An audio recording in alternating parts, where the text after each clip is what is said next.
iPhone vlog today. Today's a cleanup day. Family's gonna be here. They're all gonna be visiting this weekend, and I gotta clean my apartment. But first, let's hit a 6-mile run.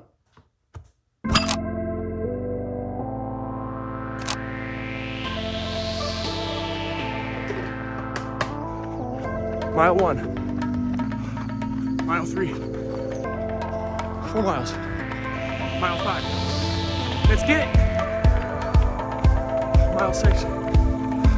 6 miles in the books. That was brutal. For some of us, cleaning can be really therapeutic. For others, it might just seem like a chore. But it doesn't matter who you are, you probably should do it at some point. And like I said, my family's gonna be here, so I wanna be hospitable and have a nice space for them. And this is already pretty clean, but it's been a while since I've actually deep cleaned the place. I'm gonna start with the bathroom, the worst place to clean of all. As I said before, for some people, cleaning might be therapeutic. And I think the results is more therapeutic for me than the process of cleaning. But nonetheless, whether you find it therapeutic or you find it to be a chore, it's necessary. You have to do it in order to uphold the value of where you live, but also make sure it's a place that people can visit, it can be a hospitable place. So what does cleaning have to do with the Christian life? Well, I've heard the analogy that goes something like this. Clean yourself up before you come to Jesus.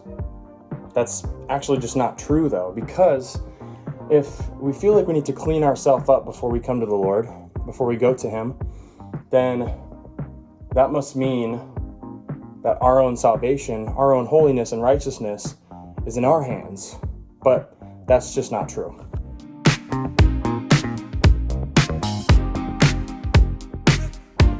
In the book of Luke, Jesus is found eating with a man named Levi, who was a tax collector. And the Pharisees and the religious leaders were really bothered by this. They asked Jesus, "Why do you dine and why do you sit with sinners and tax collectors?" This is how Jesus responds in Luke chapter 5, verse 31. Jesus answered them, "It's not the healthy who need a doctor, but the sick.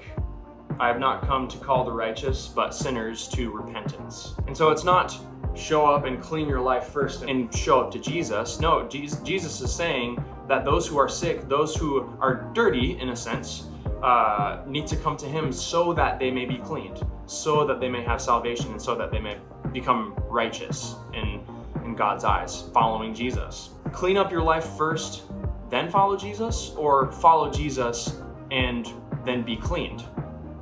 Probably the latter. What if there's something to be said about taking newfound sin that we might have and offering it up to Jesus every time we see it's there? If we find hidden sin in our life, unintentional sin, we can offer those up to God that we might be continually saved. Kind of like how we maintain the cleanliness of our apartment. But the difference between cleaning my apartment and going to God for His continual saving grace is that it's God that's doing the cleaning, not me. With that being said, I think we have a pretty clean apartment. That's episode 9, y'all.